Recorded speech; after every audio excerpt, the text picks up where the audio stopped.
Welcome back to the ETF Inspector. It's Friday, November 28th, just about 6 o'clock at night, and this is our daily recap video for trades and holdings within YieldMax weekly paying funds, Ulti, the Ultra Option Income Strategy Fund, Lfgy, the Crypto Industry Portfolio Option Income Fund, and SLTY, the Ultra Short Option Income Fund.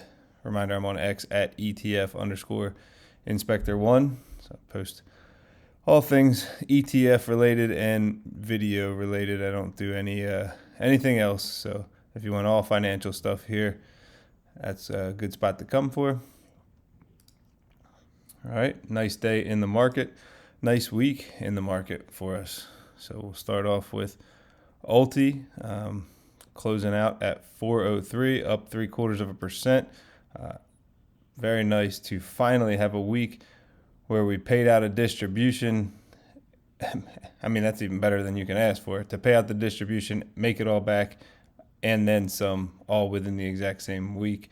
So if every week we're like this, Ulti could stay here forever. So not sure we can attribute it to the changes or if it was just, things went well in the underlyings, but at least we didn't go down this week. We went up and got paid money. So perfect week for Ulti. Lfgy up, let's look at the day first, 1.5%. Another great day, another great week, up 8.25%. Now we know that that's basically just a small recovery from a very bad month, but we'll take an 8.25% increase, and you can't even tell when they paid out the distribution. And it was a shortened week as well, so I guess technically that day doesn't count. So let me slow down on all my celebrating. It was a 6.25% increase on this week. When you click the 1 week, since there was a holiday, it doesn't show the 27th, and it backs up and shows you last Friday's trade. So that doesn't count. But either way, a good one. Let's scroll back up and see how much that changes what we were talking about with Ulti. We don't want to count Friday's trading for Ulti, and it was up 1.87% plus paying us. So very nice. SLTY, not so much. They've had a good run lately, but this week wasn't their week because markets were recovering. So if you were short in the market, you didn't do so well. Down 8.5%. Hang on. We only want to talk about Monday through Friday. About 7.29% drop. Today they were down 2.1%. If you got some after hours trading in, you could have got that back, 2% increase. But we know after hours gets to be a little hairy because of liquidity. Let's take a look at our spreadsheets. We'll start off with Ulti and our trades. We bought more shares of Teradyne, Quanta Services, Meta Platforms, iBit, Southern Copper, and Twilio, all underlyings that were already in the fund. So we just added to positions we already had there. And from there, it's closing and rolling of positions or starting more collar strategies on the new shares that we just purchased. Kind of experimenting with some changes. I did a quick Wednesday video where I just kind of went over big picture numbers, and some people said they actually liked that better. I'm able to prepare that much quicker, and we can get through the video much quicker. So maybe we will save the Sunday week look ahead as the very deep, in-depth video where we talk about each line item, and the rest of the week maybe we'll do some big picture things. So everything that was not already closed out for today obviously had to get closed and rolled. Some other positions just got rolled anyway because of just adjustments in the market, like Circle, as you can see, closing out some $74 calls and adjusting them to 83 and 84, all ready for next week. But big picture, you are not going to win your trades when you get a very nice recovery because all your sold calls are going to end up in the money. And so that was the case. It cost $6.6 million today to close out.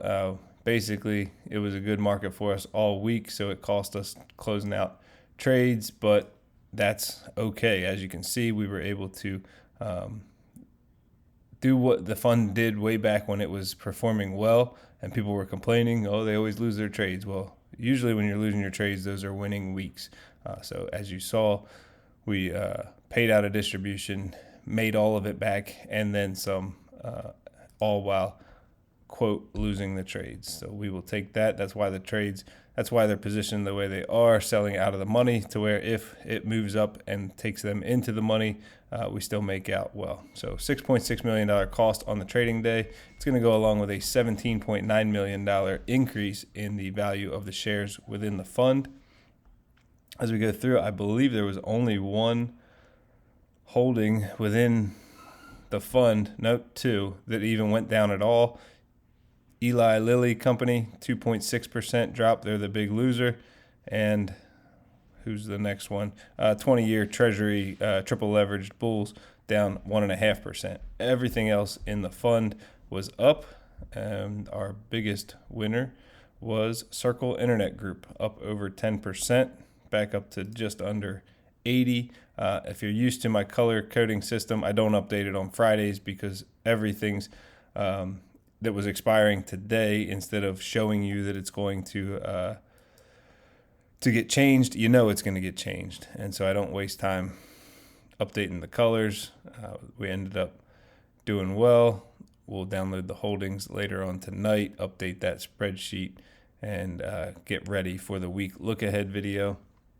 But we just see lots of nice increases in value throughout the trading. So if you've missed it lately, there's been a lot of changes to the fund, a lot of new names with some lower volatility. Alcoa, Analog Devices, Broadcom's kind of in the middle, 58%. I wouldn't call low. American Express, 25%.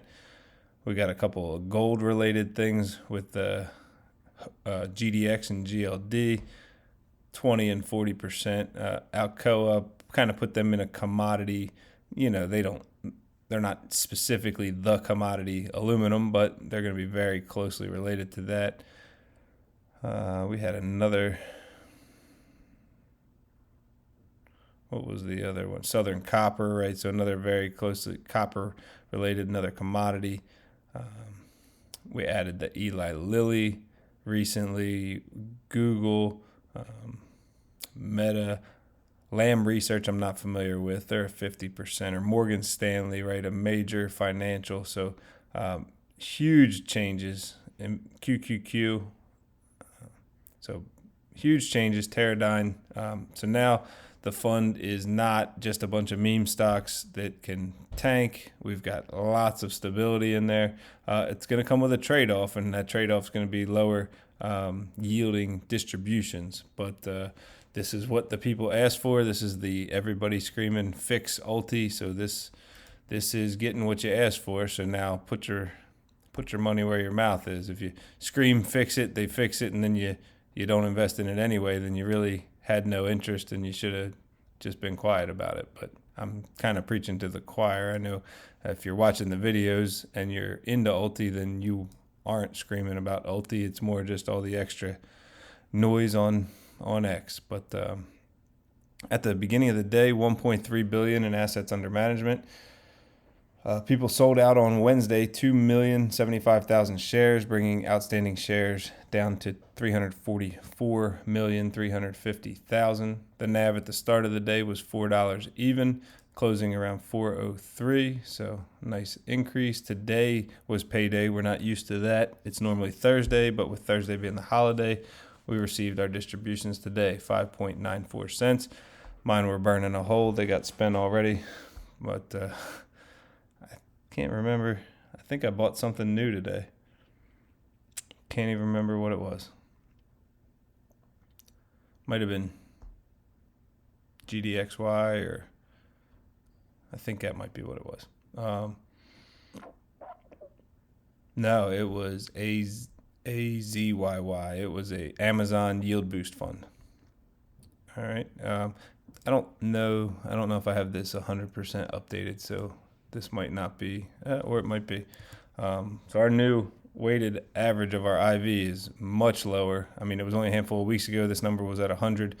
So we are much lower on implied volatility. So we are less likely to be flying all over the place with the prices. We saw about a 1.5% increase in just the underlyings alone. So if you were just invested in the holdings at an equal ratio that Ulti is, you would have gone up 1.5% as opposed to Ulti's 0.75%. But there's a give and take, right? When this goes down, you're better off in Ulti. When it goes up, you're usually better off in the underlyings themselves. If it were to trade sideways, you're definitely better off in Ulti because you don't make any money sideways holding. But if you're selling calls and puts and generating income, then you made out better.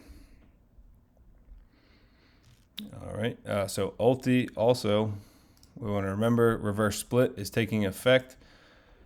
So it based on the $4.03 closing price,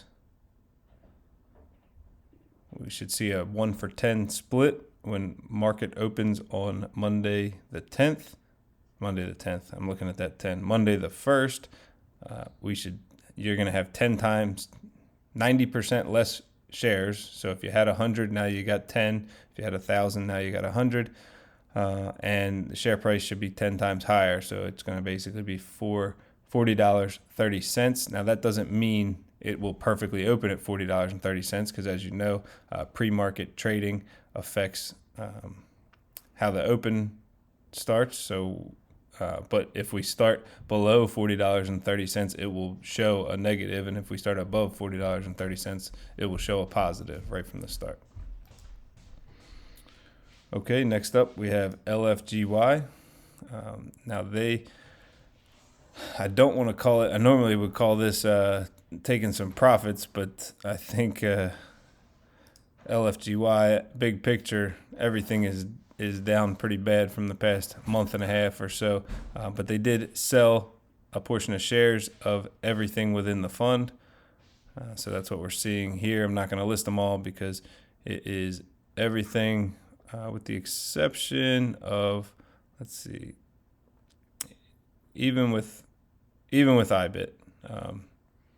So IBIT, as you remember, they recently did a tax loss harvesting, so they sold their shares of IBIT and bought deep in the money calls instead to take the place so they can keep on playing IBIT.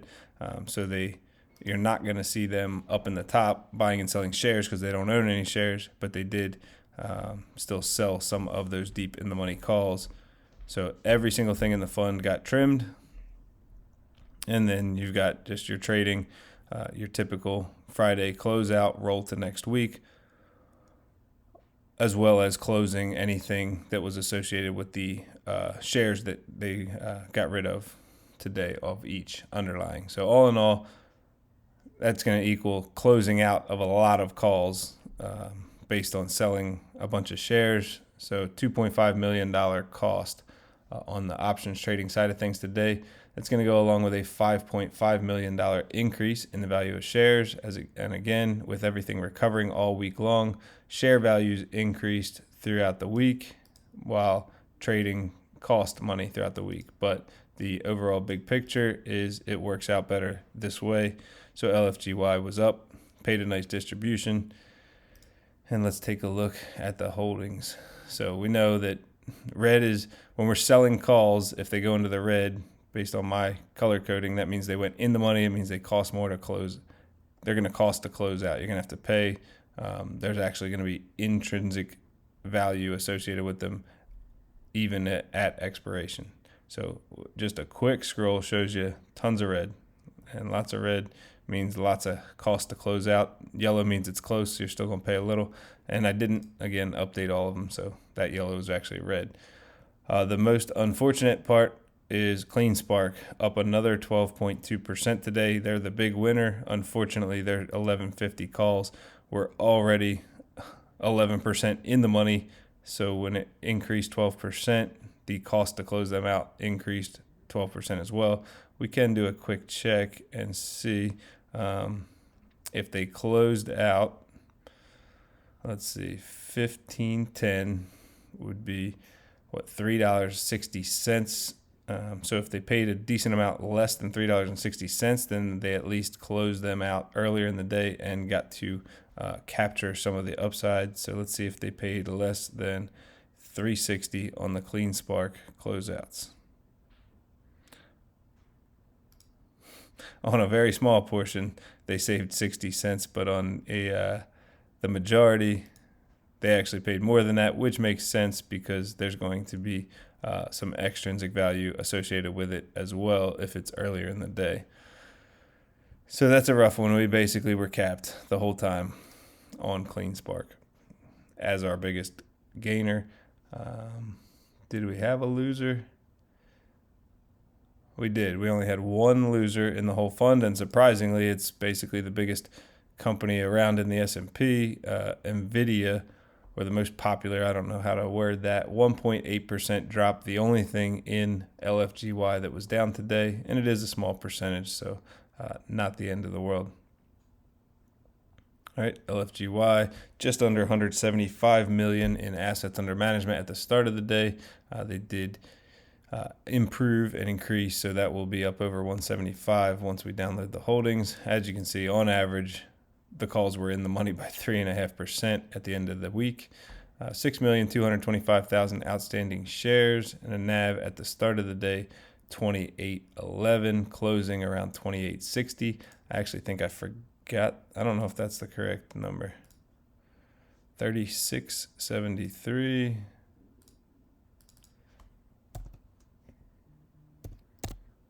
Forgot to update that. So that was the payment that we received today, as long as you owned the shares on X day, which was Wednesday, and had purchased them prior to Wednesday.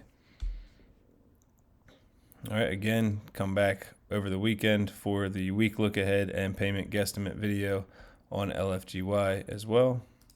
And finally, we'll end with SLTY. They've been the winners for over a month now, but this was not their week.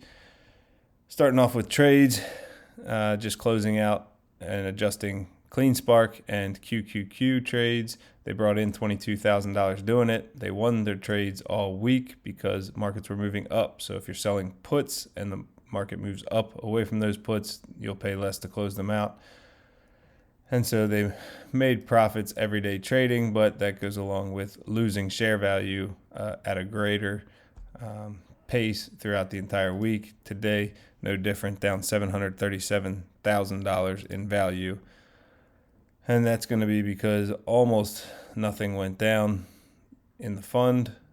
We take a look through. The biggest loser was Oracle Corp, and you want them to lose over here in SLTY. If you've shorted the shares and they go down, it increases your market value. But when they move up, as in the case for Clean Spark, again, up 12.2%, that actually drops your value by $148,000 over here in this fund. So in this fund, you want things to go down. You shorted them, and almost nothing did. This would have been a good opposite one.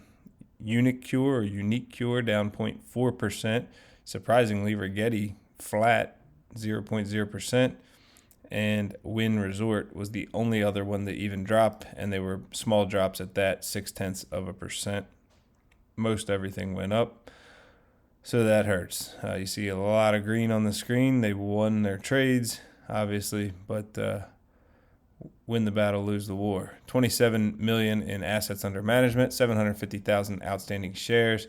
NAV at the start of the day, 36.87, closing around 36.20. So it wasn't an enormous drop, but definitely not a great day either. What's that, 66 cents. Now, they don't generally trade right at their NAV. They generally trade at a little bit of a premium. So it was probably started the day a little above 36.87. I think I forgot to update this as well. 57.4 cents. So it was definitely smaller than the previous. That was your payment if you're in it. All right, I think that's about it. I want to let you know I should have started the video off like that. I interviewed Mr. Michael Coe over from YieldMax today. That's the reason I'm getting videos out so late. Interview kind of went past the end of trading, and then it's just taken forever to upload. The video started uploading at 3:30 my time. It's 6:11, and there's still 2 hours of upload left. So I'm hoping to get that out tonight. If you can't catch it tonight, you got all weekend though. So we talk about the target 25s. I've got some questions about Ulti, some general questions. We talk about fees, trading strategies, investing strategies. So make sure you check that out as well. And I make him laugh real good with my dad jokes, so it's worth it. Okay, that's it. That's all I got for you. So I've got a dad joke, so we'll close things out. Thank you for watching. Appreciate all the likes, shares, comments, and feedback. And so here is your dad joke before you start your weekend. I haven't been to the gym in so long, I've gone back to calling it James. My daughter didn't understand that one. She's 9, though. We'll let it slide. Okay, thank you. Good night. Catch you in the next video.